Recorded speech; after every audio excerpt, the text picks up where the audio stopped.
सभी को शुभ सवेर। जैसे कि कल लोहड़ी का पर्व बहुत श्रद्धा से मनाया गया है, उसकी तो मेरे पास फिक्स नहीं है, लेकिन आज मैं आपको उसके बारे में बताना चाहूँगी कि ये जो पर्व है वो धर्म की संकीर्णता से ऊपर है। इसके बारे में हमें अलग जानकारी होती है। आप सबसे पहले देखो कि जो आपको इसकी ऐतिहासिकता बताई जाती है वो क्या है कि दुल्ला भट्टी एक डाकू था। वो डाकू नहीं था, ये अंग्रेजों की एक चाल थी कि वो चाहते थे कि हम ये बताएं कि भारतीय लोग जो डाकू थे वो इनके हीरो थे। इसके लिए सबसे पहले यही गलत धारणा हमारे मनों में भरी गई कि असल में वो एक लोकनायक था। कोई भी सरकार हो, चाहे आज की है चाहे पुरानी है, वो लोगों को अपने विरुद्ध बगावत करने की इजाजत कभी भी नहीं देती। जो भी उनके लिए बगावत करेगा उनकी नजरों में वो डाकू ही होगा, लेकिन आम लोगों के लिए वो एक हीरो होता है। तो हमारे मनों में ये बात भरी गई कि वो एक डाकू था। वो डाकू नहीं था, वो एक लोक नायक था। और वो क्या था कि जो अमीर लोग थे, जो गरीबों का खून चूसकर ही बड़े हुए थे, जो ऐसे लोग थे कि जिन्होंने के राजाओं का, बादशाहों का पेट भरा, उनकी कठपुतलियां बने, लेकिन आम और गरीब जनता का खून चूसा था।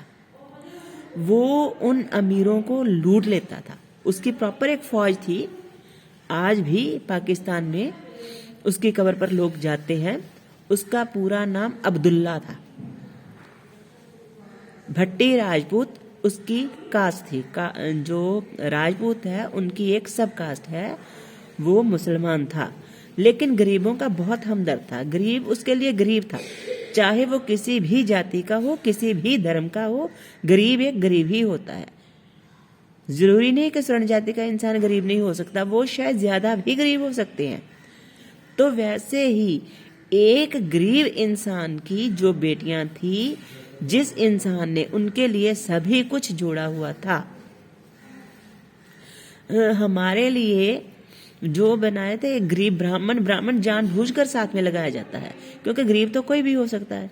उसके लिए भी वो एक गरीब ही बाप था जिसने इतनी मुश्किल से बनाया, लेकिन जो अमीर लोग थे उसके घर से सारा कुछ लूट कर ले गए। अब बारात आनी है, उसके पास कुछ भी नहीं है। तो जब पता चला तो जो खुद हमदर्दी के लिए उसके पास गया। फिर उसने बताया कि ये जो था हाकम था, वही लूट कर ले गया है। वो उसी हाकम से सारा कुछ लेने के लिए जाता, तो फिर क्या था कि टाइम ज्यादा हो जाता, तब तक बारात आ जानी थी। तो फिर सबसे पहले उसने लड़कियों की शादी करने की कि आप किस रूप से लड़कियों की शादी करते हैं। तो वो ब्राह्मण था, उसने बता दिया कि अग्नि के द्वाले आस पास हम जो फेरे दिलवाते हैं। तो ऐसे ही उसने सबसे पहले उस बारात का स्वागत किया। जो था उसके पास बस उस टाइम पर शक्कर ही थी, गुड़ ही था, तो वही उसने उनकी झोली में डालकर पहले लड़कियों की विदाई की। और फिर जो उस बुजुर्ग बाप की मजबूरी थी, उसका जो भी लुट गया था वो सारे का सारा वापस लौटाकर दिया। तो ये तो थी एक गरीब की कहानी और गरीब के हमदर्द की कहानी। तो इसको बनाया कैसे जाता है कि इसको धर्म के नाम पर बांटा जाए, कि शायद जो एक ब्राह्मण है वो दूसरे के कंधे पर ही तलवार रखकर अपना काम निकालता है।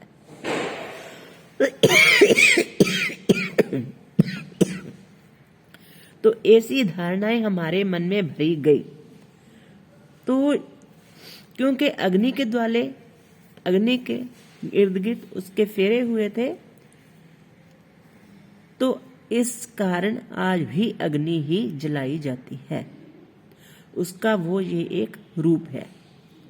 वो जहाँ तिल और गुड़, ये एक शगुन का काम होता है। और दूसरा क्या है कि सर्दी जा रही है और अगले ही दिन क्या है, बसंत का आगाज, कि उस दिन बसंत शुरू हो जानी है। तो बसंत का स्वागत करने के लिए सर्दी को जाने की विदाई के टाइम से उसमें ये मीठा और गर्मी डाली जाती है, जिसके कारण वातावरण भी शुद्ध होता है। तो उस दिन को मनाने के लिए ये एक पर्व बन गया है, क्योंकि पंजाब एक ऐसा राज्य है, अब तो राज्य बन गया, पहले तो एक संपूर्ण प्रदेश था ना, तो उसमें किसी भी धर्म को छोटा बड़ा नहीं कहा गया। और इस धर्म निरपेक्षता के रूप में ये जो पर्व मनाया जाता है, उसको भी धर्म के साथ अब जोड़कर या ये बातें हमारे मन में भरकर कि हमारे हीरो डाकू हैं, ऐसी बातें भरी जा रही है। लेकिन ऐसा नहीं है। ये एक संपूर्ण धर्मनिरपेक्ष राज्य की, यहाँ इंसान सिर्फ एक इंसान है। यहाँ जाति धर्म के नाम कर कोई भी विरोध नहीं होता। उसका ये एक बहुत अच्छा और नए मौसम वसंत ऋतु का आगाज करने का एक त्योहार है। आपने मुझे सुना, आपका बहुत बहुत धन्यवाद।